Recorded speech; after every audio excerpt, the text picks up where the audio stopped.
So this is a little chipmunk. They are cousins of the gray squirrels that we're talking about today.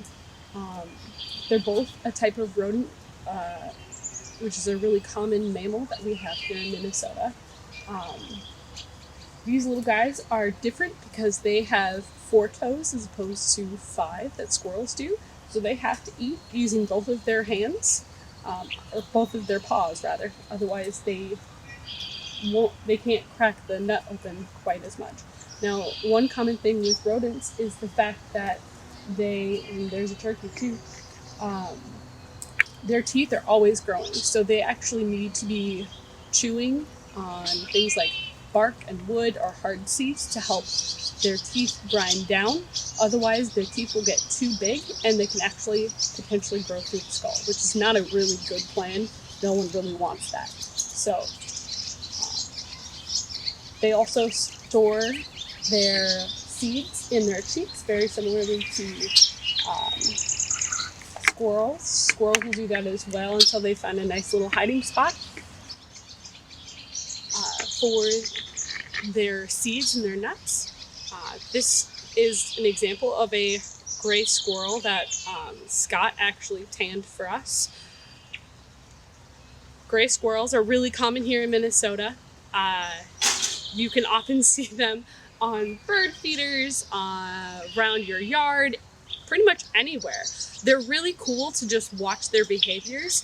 They tend to live in trees. Not all squirrels live in trees. There is a 13-line ground squirrel, which you should definitely look up to see because it has some familiarity or some similarities to a certain gopher of Minnesota.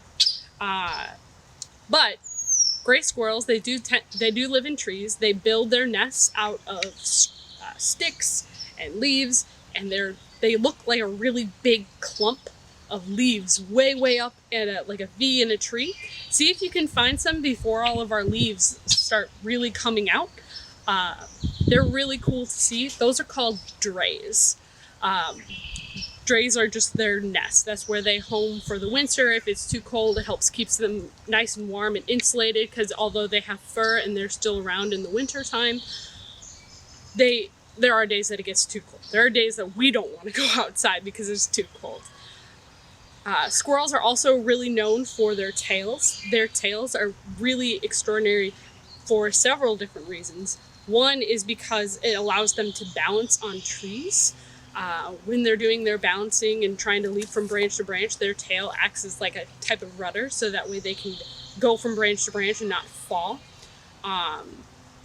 They also use their tails to communicate with other squirrels, so they are very vocal, but not just with how they can speak, but with their tails as well. They talk with their tails, just like how I'm talking with my hands right now. They just use that as another type of communication. They also use their tails that are generally more fluffy than this one, and if it's raining and they don't really have shelter, they'll use it as a type of umbrella. Now, there's lots of different squirrels here in Minnesota. There's gray squirrels, there's black squirrels, there's red squirrels. What's really cool about gray squirrels is they're not always gray. A lot of times there's a bunch of different colors in there, and that helps them camouflage. Now, they're also really special because they actually can come in other colors besides gray as well. There's something called melanistic, which means that their genes coded for a darker color. So they look pretty much all black, which is really cool to see. So if you get to see one of those, that's not super common. Another one is albinism, which means that they didn't get any pigment in their hair, and it means that they have red eyes. So if they have red eyes and white fur, you found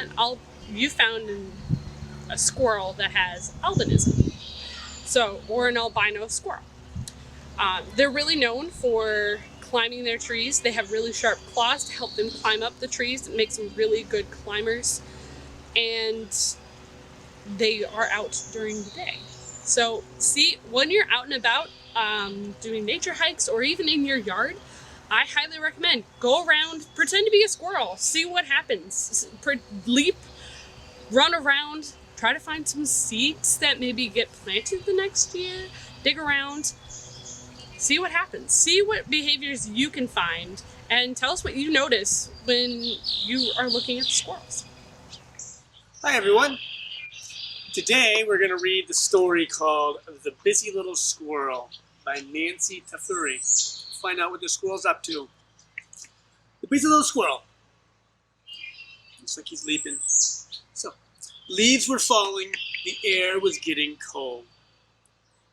And the squirrel is so fast it's off the page. It was time for Squirrel to get ready for winter. Looks like he's getting close to some apples there. Squeak, squeak, said the mouse. Will you nibble a pumpkin with us? The squirrel couldn't. Other things to do. He was so busy. Look, a little caterpillar up there. We got another apple. Sweet, sweet, said Bird. Will you sit? Will you rest on a branch with us? The squirrel couldn't. He was moving. He was on a branch, but he wasn't resting. Uh-oh. He was so busy. Looks like he found a place to find some seeds. A wildlife feeder or a bird feeder. Grouk, grouk, said Frog. Will you hop rocks with us? The squirrel couldn't. Frog's over there. Probably could hop. He just didn't really want to. He was busy. He was so busy.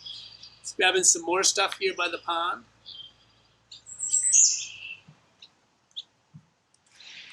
So busy.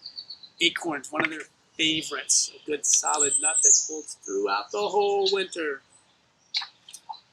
Woof, woof, said Dog. Will you run in the field with us? Squirrel couldn't. I don't think he really wants to run around with dogs. He was so busy. It looks like he's climbing on corn. I've never seen them do that, but I wouldn't be surprised. Hoo, hoo, hoo, called Owl. Will you watch the moon with us? Squirrel couldn't. He really didn't want to be eaten by an owl. Ooh. And he was fast asleep with all of the food he had collected for the winter ahead. The busy ones.